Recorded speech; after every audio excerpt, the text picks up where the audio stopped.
मी पंजाब हवामान अभ्यासक मुक्काम पोस्ट गुळी धामणगाव तालुका शिरूर जिल्हा परभणी। मी आहे माझ्या 13 जूनच्या सोयाबीनच्या प्लॉटमध्ये। तर आज आहे 29 ऑगस्ट 2024। आजपासूनचा शेतकऱ्यांसाठी परत एक खास करून अंदाज देत आहे आणि हे आहे माझ्या शेतातलं सोयाबीन।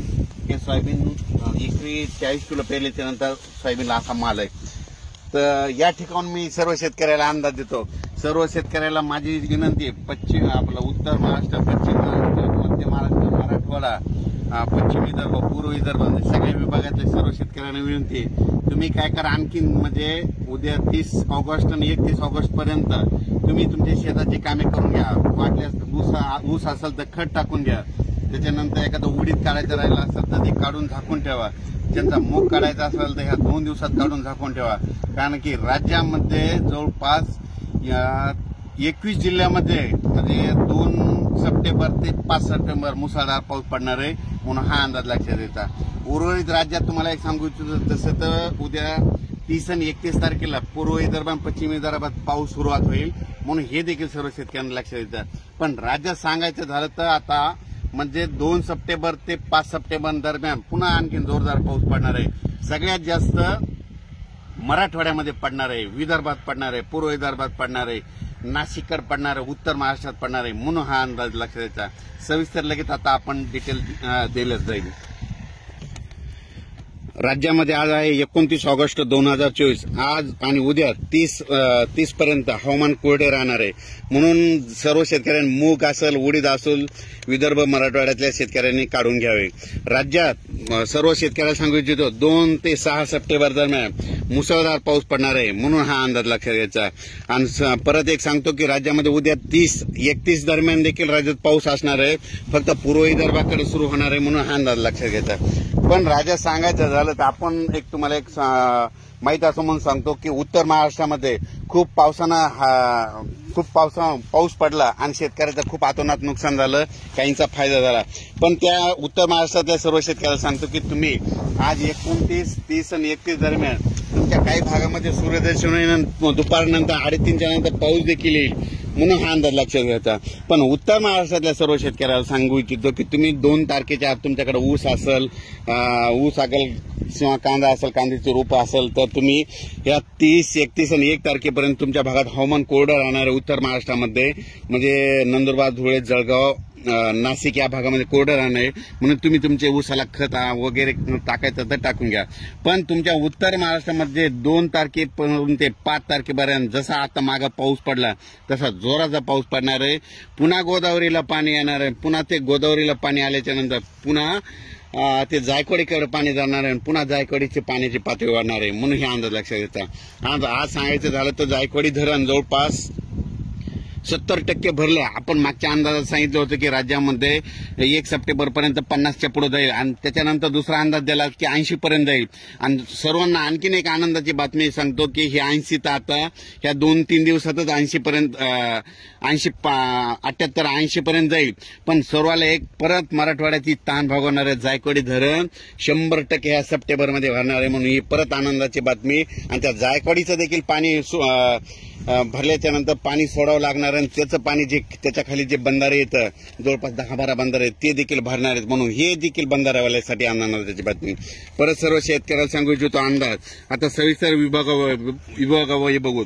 पूर्व विदर्भ उद्या 30 आणि 31 तारखेला पूर्व विदर्भात देखील थोड्या प्रमाणात म्हणजे भाग बदलत पाऊस सुरू होणार आहे म्हणून हा अंदाज लक्षात येतो। पण पूर्व विदर्भात मध्ये 1 तारखेपासून 4 तारखेपर्यंत जोरदार पाऊस पडणार आहे, वडे नाले पडणार आहे आणि विशेष म्हणजे सिद्धेश्वर धरण, येलदरी धरण आणि त्याच्यानं विदर्भातली छोटी छोटी धरणं त्याच्यात पाणी येणारा असा पाऊस पडणार आहे। म्हणजे 2 तारखे ते 4 दरम्यान हे विदर्भ पूर्व विदर्भातल्या शेतकऱ्यांनी हा अंदाज लक्षात द्यायचा।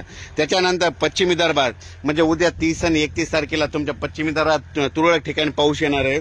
पण तुमच्या पश्चिम विदर्भात मात्र 1 तारखेपासून ते 4 तारखे दरम्यान जोराचा पाऊस पडणार आहे। तुमचे छोटे छोटे तळे देखील भरणार आहेत, वडे नाले एक होणार आहेत म्हणून हे अंदाज लक्षात घ्यायचा। म्हणजे पश्चिम विदर्भातल्या 5 जिल्ह्यातल्या सर्व शेतकऱ्यांना सांगू इच्छितो की 1 सप्टेंबर ते 4 सप्टेंबर दरम्यान तुमच्या भागामध्ये जोरदार पाऊस पडणार आहे म्हणून हा अंदाज लक्षात घ्यायचा। त्याच्यानंतर आता वळूत मराठवाड्याकडे। मराठवाड्यामध्ये काय झालं, काल मी जालनामध्ये रोहिलाकडे या ठिकाणी गेल्याच्या नंतर तिथं काय झालं, पाऊसच पडला नाही। म्हणजे पाऊस पडला फक्त पिकांना झोपेल असा, पण तिथल्या शेतकऱ्याची परिस्थिती बघितल्याच्या नंतर पाणी प्रश्नाबद्दल तिथं एक मीटिंग होती। तर त्या ठिकाणी गेल्याच्या नंतर तिथल्या शेतकऱ्याला एक मुद्दा म्हणून अंदाज दिला, तुमच्या जालना जिल्ह्यात म्हणजे 2 तारखे ते 5-6 तारखे दरम्यान मुसळधार पाऊस पडणार आहे। तुमच्या तिकडे छोटे छोटे जितके तळे ते सगळे भरून जाणार आहेत म्हणून हे जालनावाल्याला काल तिकडल्या भागात ते सर्व शेतकऱ्याला सांगितलं। आणि मराठवाड्याचा सर्व अंदाज द्यायचा झालं तर ह्या मराठवाड्यामध्ये ह्या म्हणजे ज्यांचं मूग असेल, उडीद असेल तर नसा ऊसाला खत टाकायचं तर तुम्ही टाकून घ्या, कारण की मराठवाड्यामध्ये 2 तारखेपासून म्हणजे रविवारपासून ते जवळपास 6 तारखेपर्यंत जोराचा पाऊस पडणार आहे। म्हणजे ते सांगायचं झालं तर नांदेड जिल्हा, हिंगोली जिल्हा, लातूर जिल्हा, धाराशिव, जालना, संभाजीनगर या जालना जिल्हा सगळीकडे जोराचा पाऊस पडणार आहे। म्हणजे जसा नाशिककडे पाऊस झालता का तशी परिस्थिती मराठवाड्याकडे पडणार आहे। आणि विशेष म्हणजे माजलगावचं जे धरण आहे त्या धरणाला पाणी नाही, तर हे जे उद्याचा पाऊस आहे धरणाच्या धरण क्षेत्राच्या भागात पडणार, वरच्या पाण्याच्या कॅचमेंट एरियाचे पडणार आहे म्हणून त्या धरणाला देखील पाणी येणार आहे। म्हणून माजलगावच्या शेतकऱ्यासाठी ही परत आनंदाची बातमी। बीड जिल्ह्यातली ह्या पावसाने सगळे छोटे छोटे तळे भरून वाहू लागतील म्हणून हे देखील लक्षात घ्यायचं। त्याच्यानंतर आता आमच्या परभणी जिल्ह्याकडे दुधना धरण आहे, तर दुधना धरणाचे सर्व शेतकऱ्याचे माझ्याकडे घरी आल्याच्या नंतर त्यांनी मला एक प्रश्न विचारला, आपलं दुधना धरण भरेल का नाही।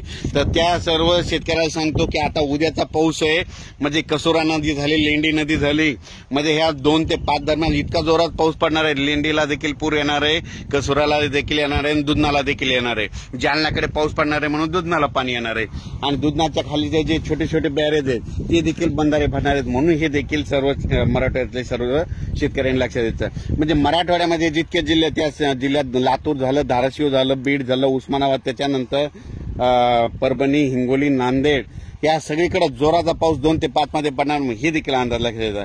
त्याच्यानंतर पश्चिम महाराष्ट्रात देखील 2 ते 6 दरम्यान जोराचा पाऊस पडणार आहे, पण पश्चिम महाराष्ट्रात आणखी 3 दिवस सूर्यदर्शन राहणार आहे, तुरळक ठिकाणी सरी येतील म्हणून हे देखील लक्षात द्यायचं। त्याच्यानंतर सातारा, सांगली, कोल्हापूर, सोलापूर, पुणे, कोकणपट्टी म्हणजे 2 ते 6 दरम्यान जोराचा पाऊस राहणार आहे।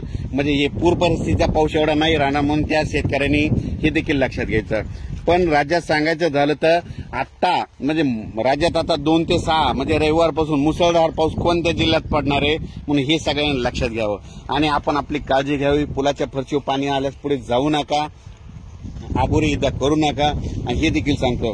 आणि मुसळधार पाऊस तुम्हाला एक सांगू इच्छित होतं, सगळ्यात जास्त म्हणजे 2 ते 6 दरम्यान तेलंगणामध्ये जास्त पडणार आहे, आंध्र प्रदेशमध्ये पडणार आहे। तेलंगणा आणि आंध्र प्रदेशमध्ये मुसळधार पाऊस पडणार आहे, तर तिकडं कांद्याचं नुकसान झालं तर मराठवाड्यातल्या शेतकऱ्याचा कांद्याचा भाव वाढतं, हे निसर्गाचं गणित आहे म्हणून हे देखील सगळ्यांनी लक्षात घ्यायचं। त्याच्यानंतर नांदेड, यवतमाळ, हिंगोली, वाशिम, परभणी, जालना, लातूर, बीड, धाराशिव, नगर, संभाजीनगर, जळगाव, धुळे, नंदुरबार, नाशिक, बुलढाणा, अकोला, अमरावती, नागपूर, वर्धा, भंडारा, गोंदिया म्हणजे ह्या सगळ्या हे जितके नावं सांगितले त्या जिल्ह्यात मात्र 2 ते 6 दरम्यान मुसळधार पाऊस पडणार आहे, ओढे नाले वाहणारा पाऊस पडणार आहे। स्वतःची काळजी घ्यावी, विजा चमकत असताना झाडाखाली थांबू नये म्हणून हे देखील सांगतो। आणि कोणाची समजा स्प्रिंकलर वगैरे शेताच्या बाजूला ठेवलेला असेल नदी काठाला तर ते व्यवस्थित तुम्ही तुमच्या बाजूला आणून ठेवावे, कारण की 2 ते 6च्या दरम्यान जोराचा पाऊस पडणार आहे म्हणून हा अंदाज लक्षात घ्यायचा। राज्यात मी मागच्या वेळेस सांगितलं होतं राज्यामध्ये सप्टेंबरमध्ये जास्त पाऊस पडणार आहे, ऑक्टोबरमध्ये त्याच्यापेक्षा जास्त पडणार आहे आणि 5 नोव्हेंबरला थंडी येणार आहे म्हणून ही आता सगळ्या शेतकऱ्यांना अंदाज लक्षात घ्यायचा। परत अचानक वातावरणात बदल झाला तर परत एक मेसेज दिला जाईल, लगेच 2-2 दिवसाला प्रत्येक 2 दिवसाला अपडेट दिले जाईल जोपर्यंत पाऊस आहे म्हणून हे देखील लक्षात येतं। पण राज्यात सांगू इच्छितो या 3 दिवसात थोडं काही भाग म्हणजे कडक सूर्यदर्शन होऊन दुपारच्या नंतर तुरळक ठिकाणी तुम्हाला आजूबाजूच्या परिसरात 10-20 किलोमीटरच्या अंतरानं पाऊस पडलेला दिसेल म्हणून हे लक्षात येतं। पण म्हणजे राज्यात सर्वत्र सांगायचं झालं तर सर्वदूर सांगायचं झालं तर 2 ते 6 दरम्यान राज्यात जोराचा पाऊस पडणार आहे म्हणून हे अंदाज लक्षात यायचा। गुजरातचं जर कोणी नातेवाईक असेल असेल तर त्यांना देखील सांगा की तुमच्या गुजरातमध्ये देखील 2 ते 7 दरम्यान तुमच्याकडे जोरात पाऊस पडणार आहे। मध्य प्रदेशला कोणी तुमचे नातेवाईक असेल तर मध्य प्रदेशमध्ये तर खूपच मुसळधार पाऊस पडणार, अतिवृष्टी होणार आहे म्हणून हे अंदाज लक्षात घ्यायचा। राजस्थानला देखील खूप पाऊस पडणार आहे म्हणून हे देखील लक्षात घ्यायचं। त्याच्यानंतर उत्तर प्रदेशमध्ये देखील खूप पाऊस पडणार आहे मग हे देखील लक्षात घ्यायचं। आणि विशेष म्हणजे मध्य प्रदेशचा कांदा काढायला आलेला आहे, तिकडल्याचं नुकसान व्हायला, त्याच्यामुळे महाराष्ट्रातल्या कांद्याचा भाव वाढेल म्हणून हे निसर्गाचं पावसावर सगळं डिपेंड असतं म्हणून हे देखील सांगू इच्छितो। अचानक वातावरणात बदल झाला तर परत एक मेसेज दिला जाईल। धन्यवाद।